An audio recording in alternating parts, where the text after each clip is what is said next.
공사 현장으로 출발하기 전 분주하게 움직이는 시공팀. 꼼꼼하고 신중하게 장비를 챙기는 모습에서 긴장감이 엿보이는데요.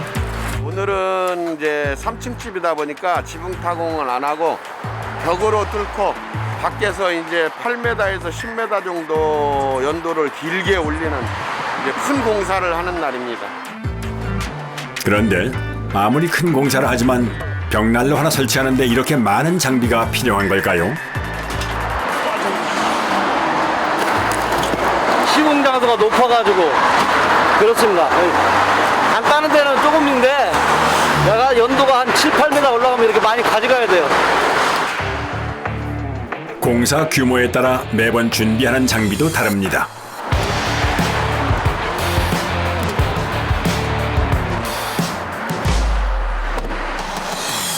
이렇게 사전에 철저하게 준비를 마치고 나서야 현장으로 떠납니다.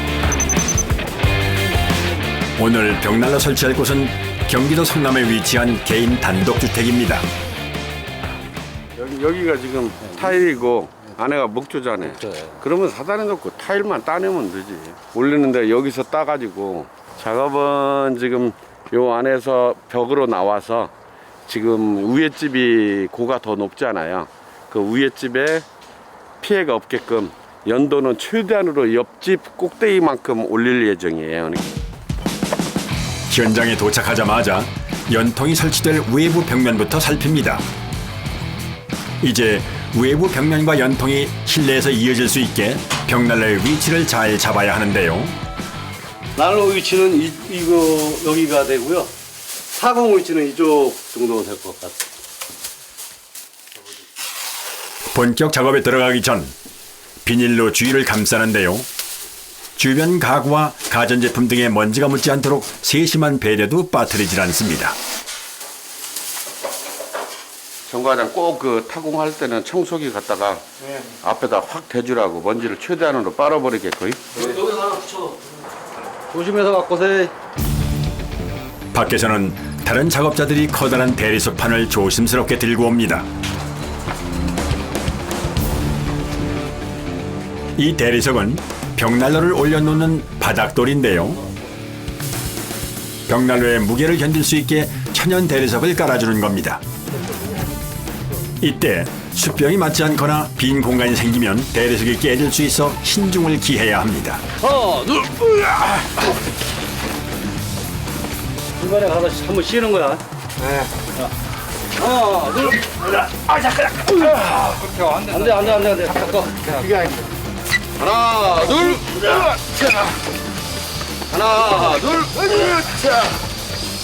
하나, 둘, 하나, 둘, 벽난로를 이동시키는 것은 만만치 않은 작업입니다. 자, 4개. 자, 내가 하나, 둘, 마지막 하나, 둘. 이게 한 몇 킬로 정도 돼요? 약 300kg 정도 나갑니다. 그러다 보니까 이제 계단을 올라올 때는 제일 힘든 게 이제 300kg짜리 올리는 게 제일 힘들다고 봅니다. 옆에도 잘 보고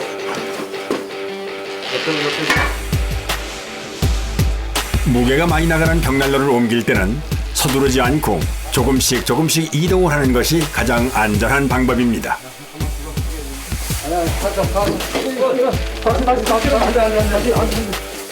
밟고.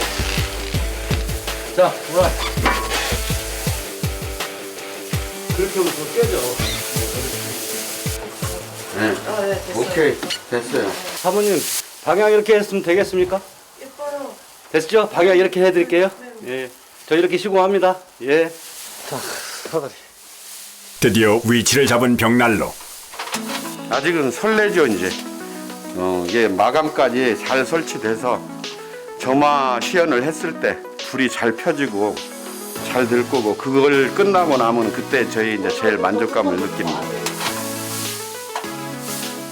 벽난로는 어떻게 만들어질까? 벽난로를 제작하는 경기도의 한 공장. 이곳은 충격에 강해 잘 깨지지 않고 주물에 비해서 열 전도율이 높다는 철판 벽난로를 만드는데요.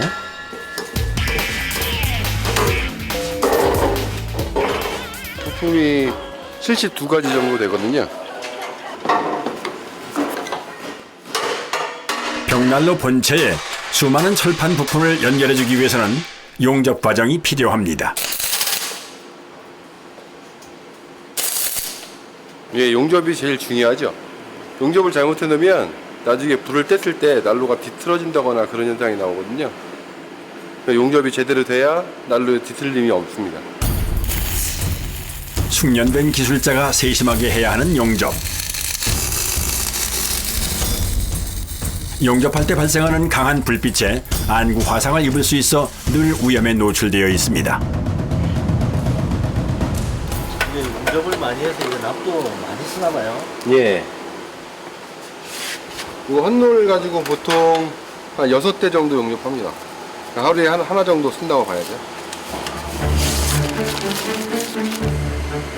아무리 흡입기가 있어도 납 연기와 싸우며 작업을 할 수밖에 없어 고충이 따르기도 합니다.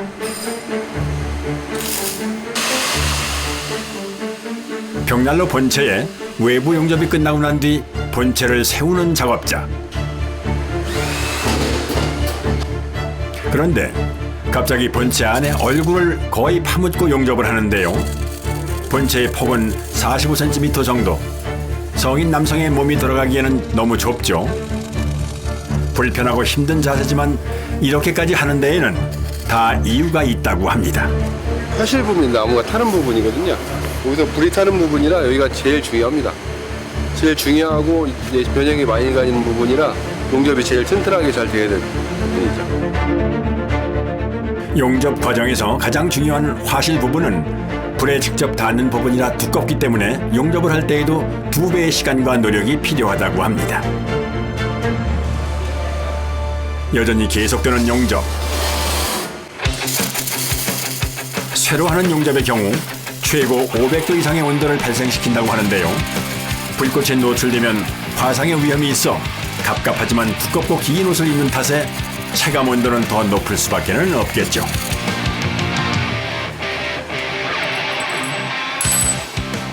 그러다 보니 어느새 얼굴은 온통 땀 범벅이 되었네요.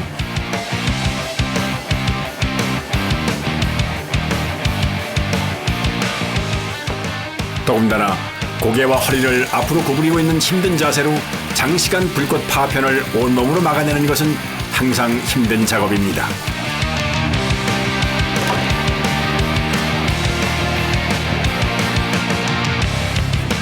계속 용접을 하면 열이 많이 나니까요. 한여름에도 이렇게 해야 돼서 너무 덥죠. 제가 또 원래 땀이 많은 체질인데 그러네요. 흘린 땀의 값어치를 믿으며 불꽃과 함께 해온 인생.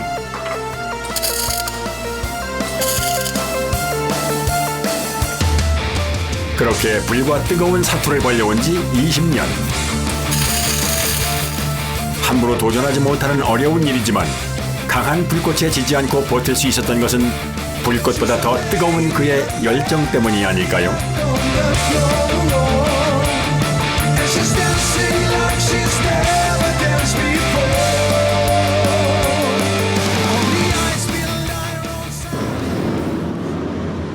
이제 마무리된 용접. 누구에게 맡기지 못한 채 오롯이 혼자서 몰두하느라 허리 한 번 제대로 펴지 못했는데요. 얼마나 걸린 걸까요? 그러니까 난로 몸체 용접만 한 2시간 정도 걸리고요. 전체적으로 봤을 때 10시간 정도 보면 됩니다. 용접이 마무리된 본체를 이어받은 다음 작업자. 가스토치로 불을 붙이는데요. 철판에 있는 습기를 제거하는 겁니다. 1차 열처리 작업을 하는 거거든요. 가스토치를 이용해 10분 정도면 철판의 습기가 제거된다고 하는데요. 이렇게 습기를 완전히 제거해야만 다음 단계로 넘어갈 수 있다고 합니다.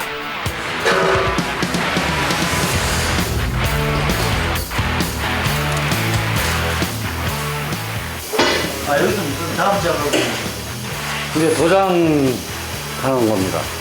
철판에 이제 매열 도료를 칠하는 거거든요. 고온을 견딜 수 있는 내열 페인트를 사용하는 도장 작업 역시 전문가의 꼼꼼한 손길이 필요한데요. 실내 인테리어를 고려해 대부분 검은색으로 칠한다고 합니다. 자, 약 30분간의 작업 끝에 도장 작업이 끝이 났습니다. 그런데 벽난로 본체를 또 어디론가 이동시킵니다. 별도로 마련된 공간에 벽난로를 세워놓고 나오는데요. 여기서는 어떤 작업이 진행되는 걸까요? 한 8시간 정도 열처리를 해야 됩니다. 이렇게 열 처리실에서 200도 가까이 온도를 올려 건조를 시키는 것인데요.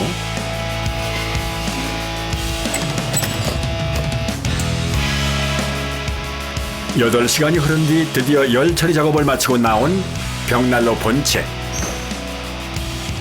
이렇게 고온에 오랜 시간 건조해야 내열 페인트가 철판에 착 부착된다고 합니다.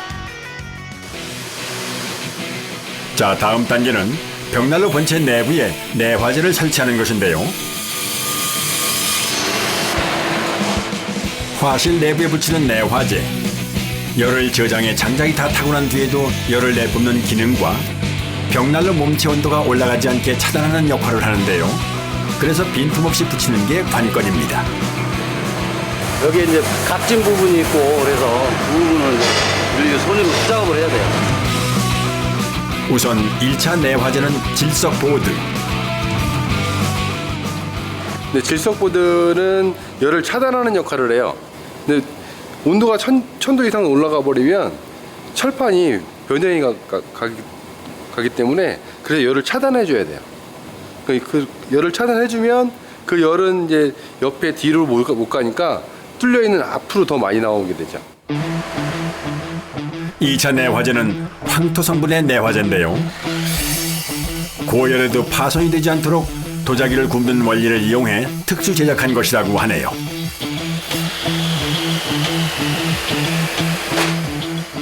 그 황토는 열을 더 많이 나게 해주는 역할을 해요. 그래서 안에 화실 온도를 1200도까지 올릴 수 있는 이유가 황토가 안에 들어가 있기 때문에 그렇거든요.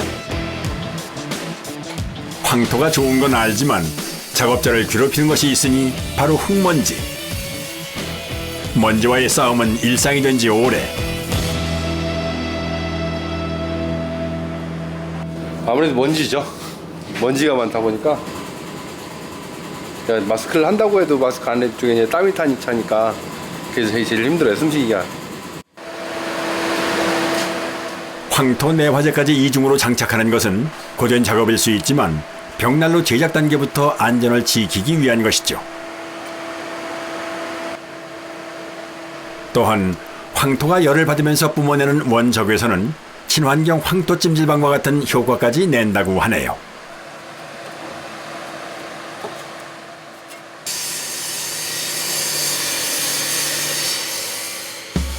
마지막으로 본체에 커버를 씌우고 나면 드디어 10시간 만에 벽난로 한 대가 완성되었습니다.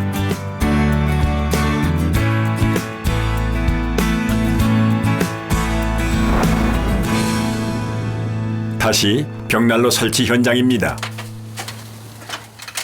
실내 벽면에 연통이 설치될 구멍을 뚫는 작업.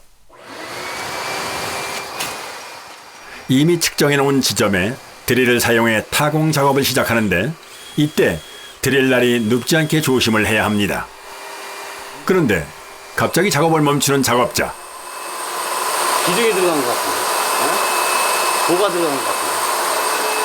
뭐가 들어갔다고요?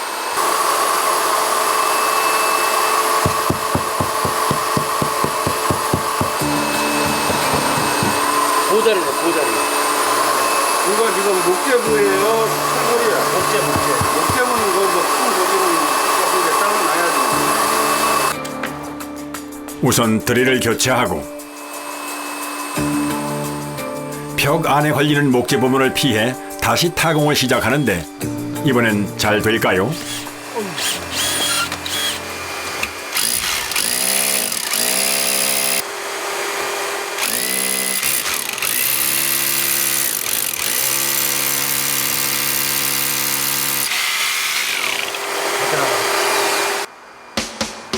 네, 나왔어요. 다행히 실내 벽면을 뚫는 데 성공. 신나다려. 일단은 물 홈통 홈통에서 최단으로 가깝게 같이 올라갈 수 있게끔 지금 자리를 잡은 거니까요. 잘 나왔네. 이제 외부 벽면 타공 작업. 이때 작업은 그라인더를 사용하는데요. 그라인더 날이 워낙에 빠르게 회전하기 때문에 신중하게 작업을 해야 합니다. 지켜보는 사람도 가슴을 졸이게 합니다.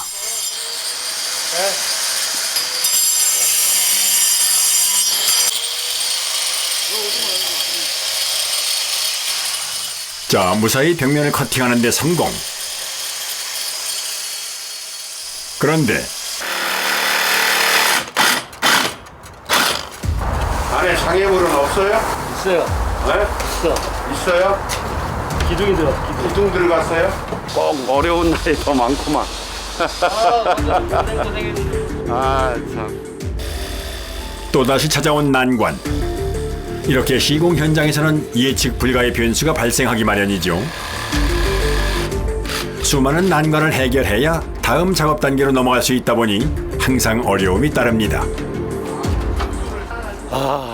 굉장히 어렵습니다. 왜냐하면 중간에 보가 있어가지고요. 그거를 따내다 보니까 그냥 평면에서 그냥 따내면 편한데 직선으로 돼가지고 옆으로 따려니까 굉장히 힘드네요. 다시 실내로 이동하는 작업자.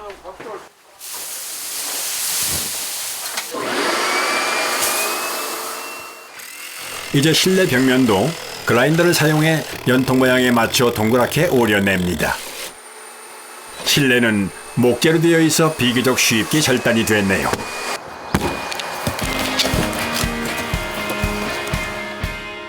네 시간에 걸쳐 진행된 타공 작업이 이제 마무리되어 갑니다. 드디어 구멍을 막고 있던 나무 기둥의 일부분을 제거하는 데 성공.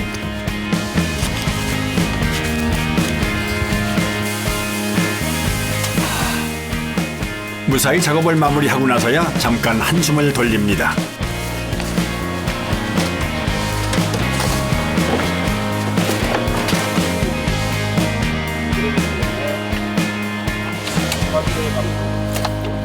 저거는 목조지만은 콘크리트는 더해요. 콘크리트가 아닌 게 좀 다행이네요. 콘크리트였으면 아직 뚫지도 못했습니다. 이제 벽난로 설치해서 가장 중요한 연통 작업만 남았습니다. 특히 실내에 설치되는 연통의 경우 내열 페인트를 칠해 열이 빠져나가는 것과 변색이 되는 걸 방지합니다. 이렇게 실내에서 시작한 연통이 외부까지 잘 나와야 합니다.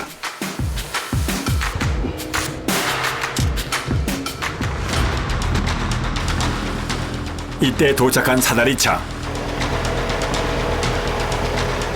오늘은 연통을 최대한 높이 올려야 하기에 사다리차까지 투입이 되는데요. 아찔한 높이에서 진행되는 만큼 긴장의 끈을 놓지 말아야 합니다. 쉬운 시공이라는 건 없는 것 같아요.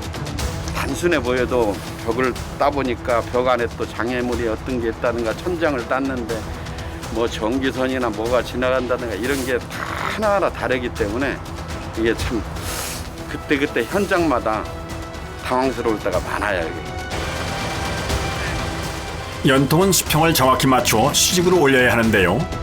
이 과정이 잘못될 경우 화재 사고와 직결되기 때문에 절대 서두르지 않고 최대한 안전하고 견고하게 작업하는 것이 철칙입니다. 보통 주택의 2배인 8m의 연통. 잘 세워졌네요. 처음에는 난관에 부딪혔었는데 다 난관 극복하고 연도 잘 세워졌습니다. 꼬박 5시간 만에 마무리가 됐습니다. 이제 실제 연통 작업이 잘 됐는지 점화 시연만 남은 상태. 좋네요. 아, 뭐 뿌듯하죠, 뭐. 네.